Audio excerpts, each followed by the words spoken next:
Most people waste half of their paycheck just to keep a roof over their head, and then they wake up every Monday to a job that they dread. But what if your mortgage was $0 a month and every payment that you made actually made you wealthier?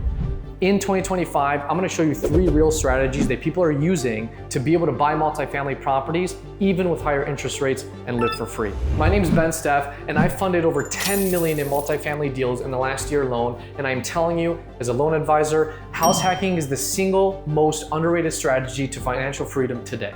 And what's crazy is house hacking flips the entire script. You buy a triplex or a fourplex, you live in one unit, and you rent out the other ones. And your tenants cover most, if not all, of your mortgage. Most people blow their savings on a regular house or condo and miss this one move that honestly, I think can change their life. And here's the kicker, you can buy one of these with as little as 3.5 down. But in 2025, most of these properties are either overpriced or just don't exist. That's why right now, these buyers are using this strategy that no one's talking about. So instead of overpaying for properties that have outdated finishes or old plumbing, you can actually use what's called a one-time construction loan, 5% down, and build your own multifamily property. This is the most underrated strategy right now in 2025, and everybody's overlooking it because you can buy the land and fund the construction from the lender, and the builder takes care of that. So you're not building, right? You outsource it to a builder and they'll take care of the project. And I'm gonna go through the 5 steps on how to actually do that right now. So step 1 in this process is you wanna find a local builder and land that you could build on. Now, what I recommend is going on nahb.org. There's a lot of great resources there to find a local builder near you. But the next part of that is you wanna find land that's actually zoned to allow you to build a multifamily property on it. Most local ordinances or counties or cities don't always have land that's built for 3 to 4 unit or 2 to 4 unit properties. The land is usually set for single family homes. So keep that in mind when you're buying land. Step 2 is, let's say you found your builder and you found the land that you want to build on, right? You're gonna have to submit plans, permits, and who the builder is to the lender for them to review. So they're gonna vet the builder, they're gonna look at the blueprints that you put together and check for permits and make sure that all of that is aligned with their requirements. It's a long checklist. I'm not gonna go through that now. You can hit me up if you want because I'm a lender. So step 3 is you can then close the loan and then the construction begins. So the loan process, you only make interest-only payments throughout the construction phase. There's the initial phase, right, for the construction loan to vet all the builders, get all that stuff situated. And then after you go ahead and close that loan, step 4 is the builder actually starts working. The way it works is the builder completes a part of the project, then the lender reimburses after the builder requests for the draws, right? So builder does, let's say 10% of whatever project. He says, hey, I'm ready for the next payment. Go ahead, and then they'll initiate the draw after they completed the inspection. Step 5 is you actually finish and complete construction. What's nice about these one-time construction loans is that it's all one process and you don't have to go to the closing table multiple times. So after construction is complete, the loan automatically converts to a 30-year fixed mortgage, which makes it really easy for you and a lot more seamless of a process when you're building property, especially when it's owner occupied. So in summary, you get to build your own multifamily property that's custom to your design, that the tenants cover your mortgage, and that you're getting for minimal down, right? Including the land. So I think it's a great idea. If you can't find something, build it. Make your own. But let's say you don't want to wait 8 to 12 months for construction. What if you can move into a cash flowing building without lifting a hammer? And that's strategy number 2. So I call this strategy the rate buy down hack. What this is it allows you to temporarily buy down the rate, and then after year 3, it resumes at a fixed rate. I'll explain what I mean. Year 1, the rate's 2% lower. Year 2, it's 1% lower. And then year 3, the regular fixed rate kicks in. Here's an example. Let's say you're buying a 4-unit property for $440,000, putting 5% down, right? Your standard interest rate, let's say 7.25, okay? Year 1, the rate's actually gonna be 5.25, saving you $679 a month.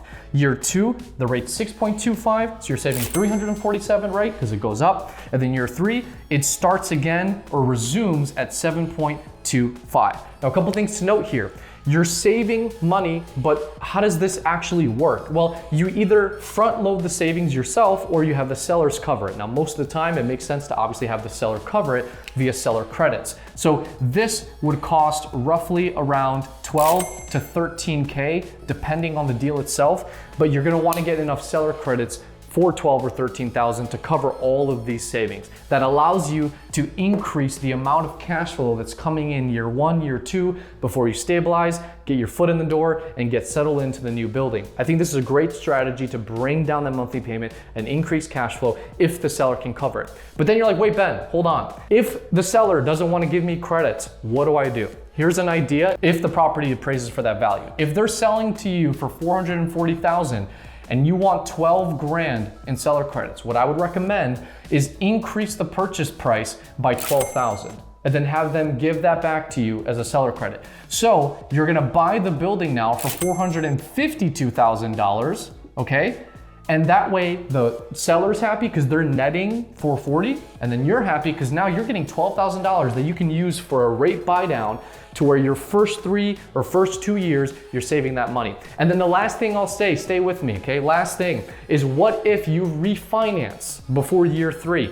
All that money that was left, or whatever was left in the savings, gets put towards principal. It gets applied towards principal at the time of the refinance. So you don't lose the money that the sellers gave you. So I think this is a very underrated strategy that you can use right now. But what if the property needs work? What if I told you you can finance the renovations, build equity, and increase rents before year 2? That's where strategy 3 comes in, and honestly, it might be the best play in all of today's market. And I call it the value add hack. This is where you can buy a triplex or a quadplex that's underpriced, use a purchase and rehab loan, and fix it up. You want to find a property that has value add potential. So what does that mean? Adding a bedroom, adding a bathroom, renovating the bathrooms, renovating the kitchens, adding newer appliances. The biggest one right now is adding an in-unit washer and dryer. If you can do that, that is a huge multiplier and huge value add, because a lot of people are looking for those types of amenities in their units, in their rentals.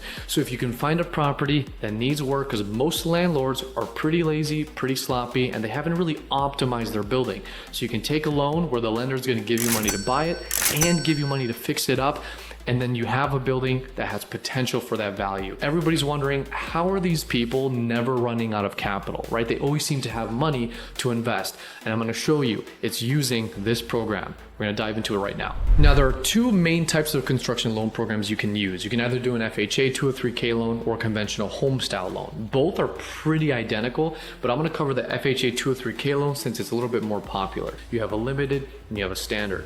For limited, they're simpler projects that do not require plans, consultants, engineers, architects, and their usually rehab budget is under $75,000. For a standard, it's anything that costs over $75,000. Keep in mind that this is for owner-occupied deals only, where you're gonna live in the property and then you'll move out after a year if you want. For the limited 203K loan, it's anything up to $75,000 in repairs. You got non-structural improvements. You don't have to use a HUD consultant, but I recommend it. And the repairs, as far as what you can use the limited 203K loan, are like roofing, HVAC, painting, flooring, windows, doors, basement remodels, appliances, pretty basic stuff in maintenance and upkeep. Here's a quick list of ineligible repairs for limited 203K loans. You can't do structural modifications, landscaping, room additions, like projects that basically displace you out of your house for more than 30 days, anything that needs architectural drawings, things like that. So if you notice, the trend here is simpler projects for limited that aren't as expensive, so not heavy construction, whereas the standard lets you do a lot more stuff and it's a lot more heavier on the construction side of things, okay?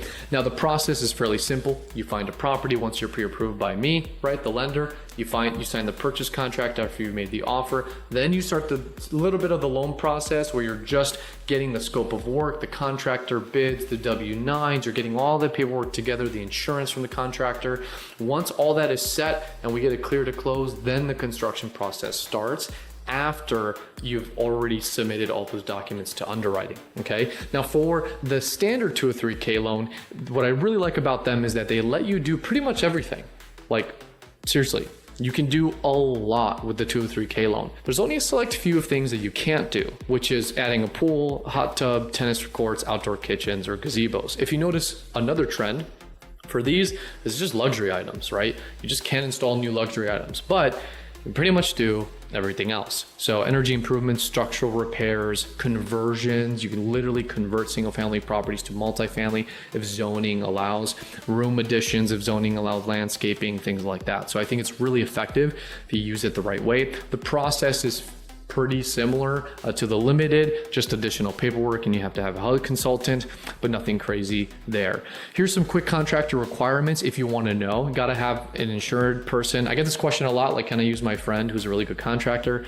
Depends. Like, I would recommend using a 203K contractor, someone that's actually qualified and understands the process, because they need to get all these documents to you. And what I tell people is that the biggest thing and the biggest reason why 203Ks take so long is because either the contractor is slow, title is slow, the appraisal is slow, or you are slow, right? So you get the trend there. Those are the things that really matter here. So I tell people prepare for 45-day closing, but if your contractor's in line and organized, if you got it together, you're gonna make a great team. The lender's good, right? We wanna make sure that we have a private concierge team for the renovations as well. So after closing, I think what's really valuable and personally is that you're not gonna be left alone. You're gonna actually have someone that's gonna be with you throughout the process, and you're not gonna be on an island, but they're gonna make sure that you have the help that you need to go through that construction process. And it's all included. It's included part of the loan. So I think it's a great opportunity right now to use this loan program to build wealth, increase your equity, and that's how you never run out of money. So when you create that value, you can take that value and then go buy the next property.